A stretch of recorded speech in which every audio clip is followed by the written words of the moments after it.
warahmatullahi wabarakatuh.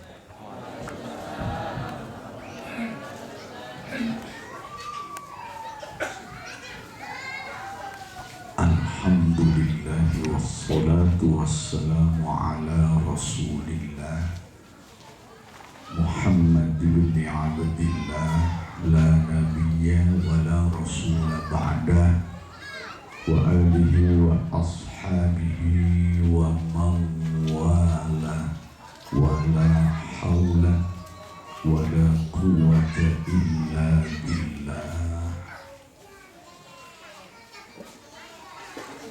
Hadirin hadirat, muslimin muslimat rahimakumullah, utamanya yang terhormat, yang dimuliakan Allah, Bapak Al-Ustaz Haryono, pengasuh Majelis Zikir Asma Banten, yang kita harapkan berkah doanya.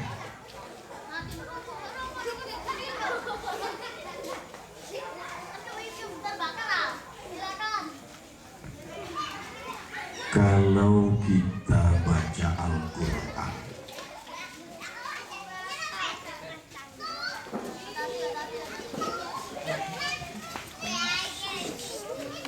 di dalamnya terdapat banyak sejarah para nabi.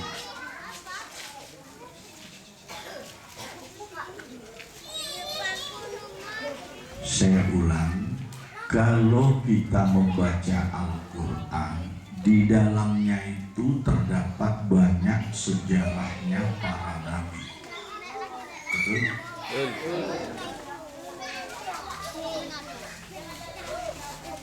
Misalnya, Wadhkur fil kitabi Musa, ada sejarah Nabi Musa. Wa ya Adam uskun anta wa zawjukal jannah. Wa ya Adam, di situ ada sejarahnya Nabi Adam.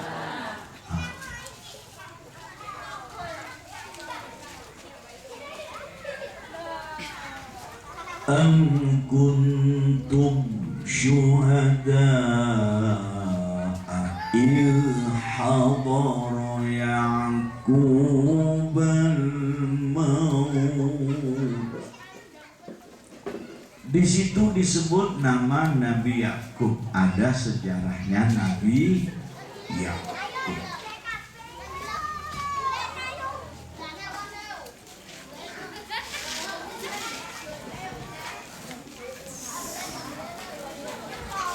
Kalau kita diperintah membaca sejarahnya para nabi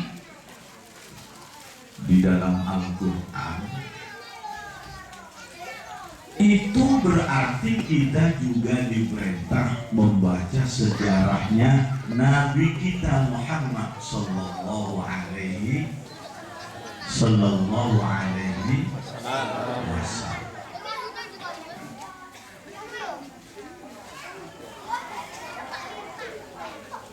Bahkan 114 surat di dalam Al-Quran itu ada salah satu surat yang namanya Muhammad. Bapak-bapak punya Al-Quran? Ibu-ibu punya Al-Quran? Dibaca apa ditumbuk kau?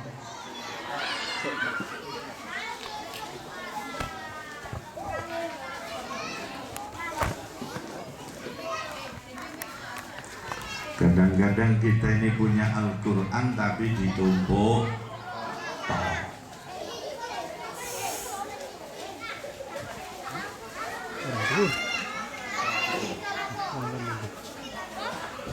Jadi kalau di dalam Al-Quran ada surah Muhammad, ada surah Nuh, ada surah Hud, memuat kisah para nabi. Ini sebenarnya salah satu dalil, salah satu hujah. Kalau ada orang yang bertanya, lapo adik nadakno peringatan Maulud Nabi.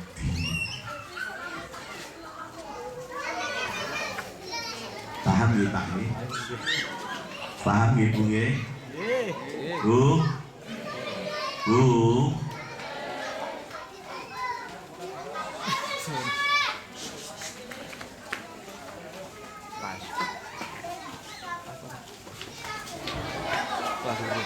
Yang kedua, Rasulullah pernah berjalan di satu tempat bertemu dengan sekelompok orang-orang Yahudi. Orang Yahudi ini pada puasa. Pada waktu itu di bulan Muharram, pas tanggal 10 Muharram, biasanya disebut 10 Asyura. Itu orang Yahudi pada puasa. Ditanya oleh Nabi, ngapain nih orang Yahudi pada puasa? Ya kami berpuasa karena mensyukuri kemenangan yang diberikan Allah kepada Nabi Musa dan menghancurkan Fir'aun. Kami berpuasa hari ini karena pada hari ini dalam sejarah Allah juga memberikan kemenangan kepada Nabi Nuh. Jadi kemenangan para nabi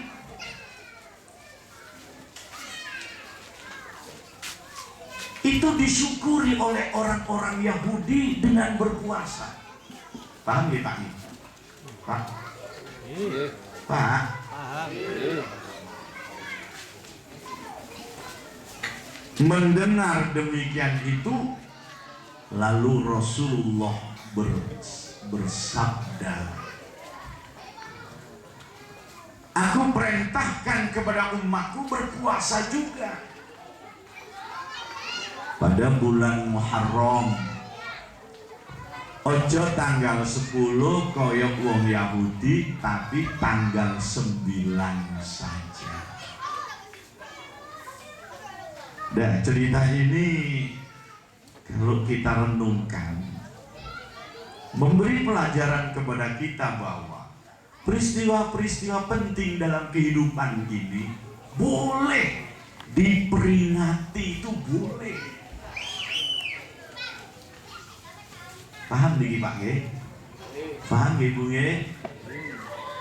Peristiwa-peristiwa penting dalam kehidupan ini boleh diperingati.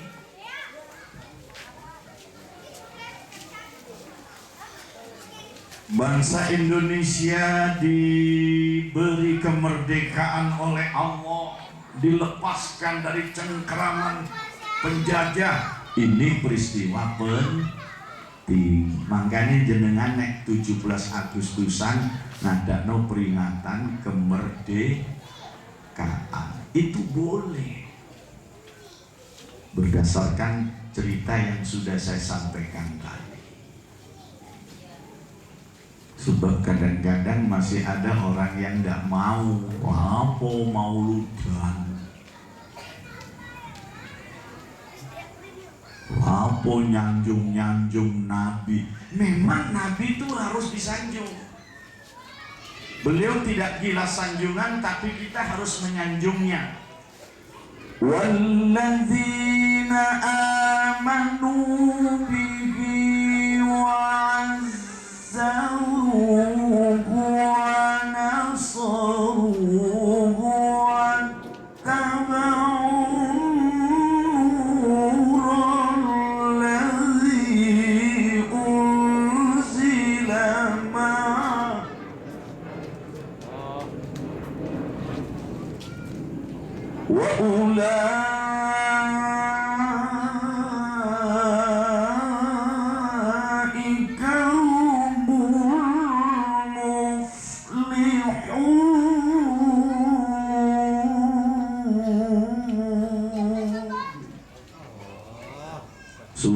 Al-A'raf ayat 157. Surat apa Bu? Ayat 100 untuk Al. Ayat ini menerangkan orang yang ingin bahagia dunyone, bahagia akhirate, selamat dunyone, selamat akhirate, syaratnya niku papat. Pertama, amanu bihi, harus beriman kepada Rasulullah Sallallahu Alaihi Wasallam. Saya pernah ada undangan pernikahan, calon mertua dari yang akan dinikahkan itu diminta membaca 2 kalimat syahadat. Dadak sing diwaca mung 1 kalimat syahadat. Asyhadu an la ilaha illallah. Dia tidak mau melanjutkan wa asyhadu anna Muhammadar Rasulullah. Ditanya, "Napa mboten sampean terusaken?" Jawabnya, "Kula niki iman teng Gusti Allah, teng Allah. Tapi nek soal nabi kula duwe nabi dhewe. Tidak mau bernabikan kepada baginda Rasul." Ditakoni karo pengulune, "Nabi sampean niku sinten?" "Oh, nabi saya namanya Gimen." Jadi suka baca sholawat Allahumma sholli ala sayyidina Gimen. Memang baru-baru ini ya, tidak baru-baru ini, setengah tahun yang lalu itu di Lampung ada orang namanya Gimen ngaku-ngaku jadi nabi. Dalam pandangan Islam, saya ulang, dalam pandangan Islam, dalam hukum Islam, orang yang mengaku beriman kepada Allah tapi tidak percaya kepada baginda Rasul, maka itu imannya dipandang tidak sah. Paham gak? Paham gak? Makanya ana wong nembe mlebu Islam ngoten maca napa? Syahadataini, 2 kalimat syahadat. Asyhadu an la ilaha illallah wa asyhadu anna Muhammadar Rasulullah. Dan itu selalu diingatkan. Subuh dielingno, zuhur dielingno. Nek azan iki lho Pak. Asyhadu an la ilaha illallah.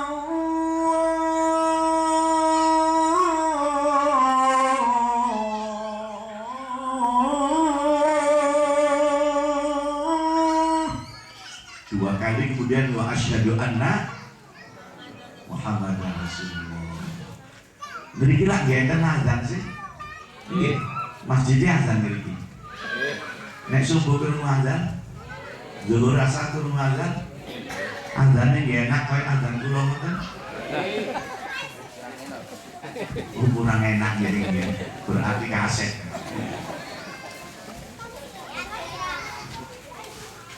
Jadi saya ulang, orang beriman kepada Allah tapi kalau dia tidak beriman kepada Rasulullah maka ditolak imannya, tidak sah. Ini syarat pertama. Bulog kalian jenengan sudah punya syarat yang pertama. Yang kedua, wa'azzaruhu, memuliakan Rasulullah. Bagaimana memuliakan beliau itu? Ya, seperti ulama-ulama kita biasa menyebut Nabi Muhammad dengan sebutan Sayyidina Muhammad. Sayyidina Muhammad. Ada orang yang tidak mau. Jadi kalau ceramah begini, saudara-saudara, Muhammad pergi berhijrah ditemani oleh Abu Bakar, diuber-uber Abu Jahal. Jadi Nabi Muhammad sama Abu Bakar sama Abu Jahal itu dipadakno oleh nyebut. Ini tidak benar, ini tidak totok kromo.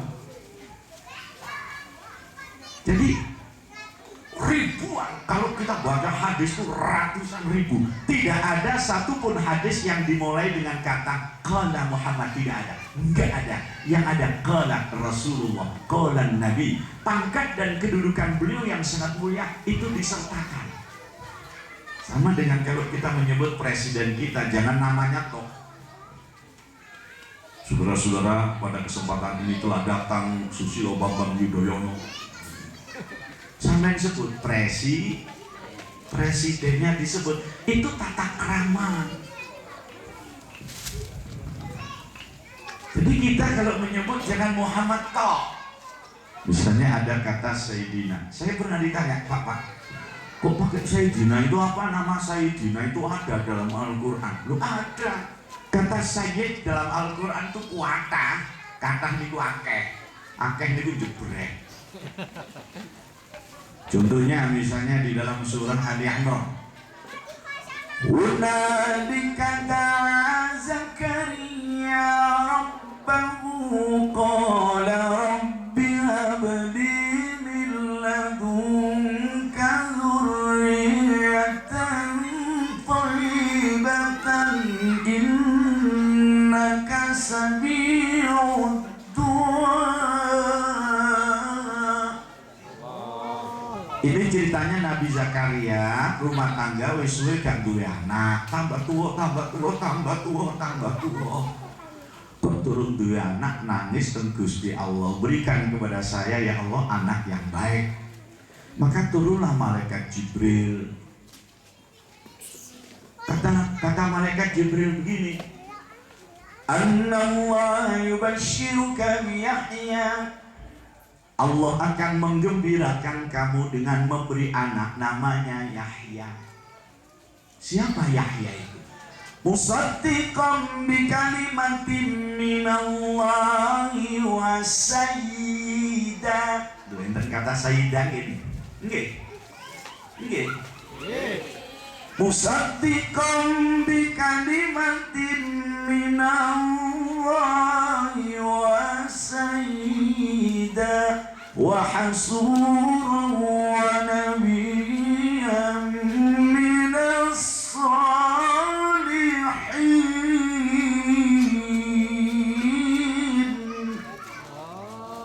Allah akan menggembirakan kamu wahai Zakaria dengan seorang putra namanya Yahya.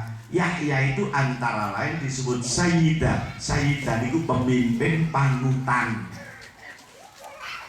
Rasulullah bukan saja Sayyid, tapi Sayyidul Mursalin, panutannya para utusan. Sayyidul Anbiya, pemimpin para nabi. Kalau nabi yang lain hanya Sayyid, kalau Nabi Muhammad itu ada lanjutannya. Sayyidul Anbiya wa Sayyidul Mursalin, pemimpin para nabi, pemimpin para utusan. Pun paham ya Pak? Pak, jadi kata Sayyid itu ada pernah oleh Allah digunakan menyebut Nabi Yahya. Ngoten niku sing jenenge Nabi Zakaria. Gak percaya. Bagaimana saya bisa punya anak? Saya udah tua. Istri saya sudah tua. Lanang tua itu.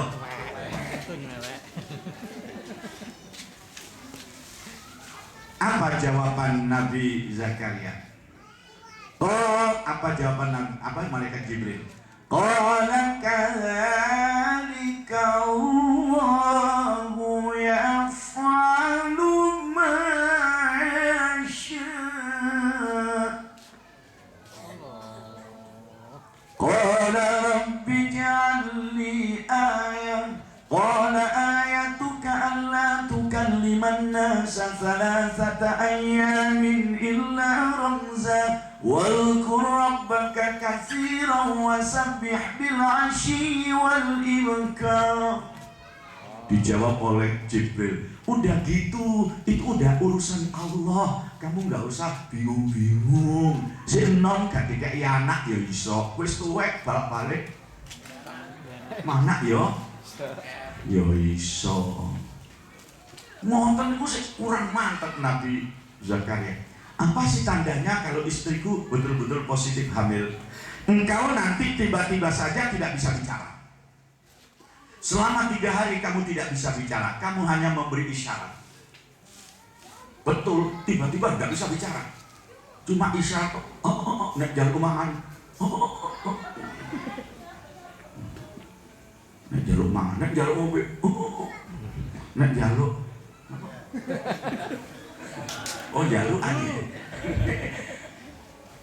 Setelah positif sudah hamil, maka Allah berfirman, "Wadhkur rabbaka katsira wasabbih bil 'ashyi wal ibkar." Istrimu sudah positif hamil, maka perbanyaklah kamu berzikir, bertasbih siang dan malam. Ayat inilah yang mengilhami ulama-ulama dulu, nek bojone hamil terus banyak berzikir, banyak baca Al-Quran. Mau baca sendiri kok kurang afdol, misalnya ngajak orang banyak, lalu ngelumpuk wong dijak moco surat Maryam kek, Yusuf kek, Yasin kek. Itu ada pedomannya, nggak ngawur saudara-saudara. Betul? Betul? Tapi kalau udah baca ya udah orang nggak baca, betul kan? Dan alhamdulillah kita memperingati lahirnya junjungan kita Nabi besar Muhammad SAW di dalam majlis zikir ini yang luar biasa, zikir Asma Banten ini mudah-mudahan bermanfaat. Di sini diterangkan ala bizikrillah tatmainnul qulub, dengan berzikir jiwa menjadi tenang. Sedangkan di dalam peringatan Maulud kita ini mengambil suri tauladan dari baginda Rasul. Berarti mboten mung diwaca tok, ngoten nggih. Nun diteladani. Misalnya waktu kita baca sholawat tadi.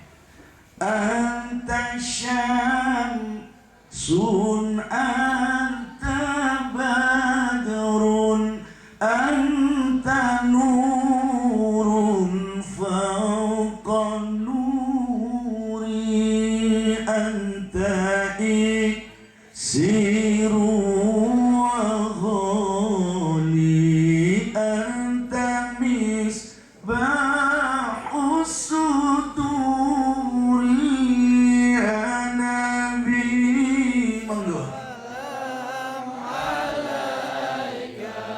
Ya Rasul salam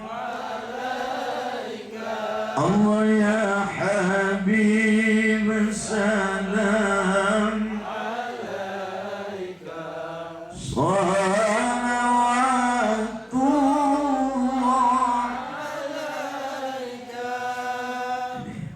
Pengurus NU pusat itu pernah berpesan, kesenangan kita membaca harus ditingkatkan dengan memahami. Kesenangan kita membaca ditingkatkan dengan memahami. Anta syamsun, artinya apa? Engkau adalah matahari. Rasulullah itu disifati seperti matahari. Kenapa Rasulullah disifati seperti matahari? Karena Rasulullah itu tidak memiliki sifat pilih kasih sebagaimana sifatnya matahari. Matahari niku neriman, Rasulullah niku neriman, boten pilih-pilih. Seperti kalau panjenengan menjemur, jemur apa saja, matahari tidak pernah menolak. Mau menjemur gombal kek, sarung kek, mungkin apa mungkin? Tidak pernah matahari menolak, tidak pernah memilih-pilih.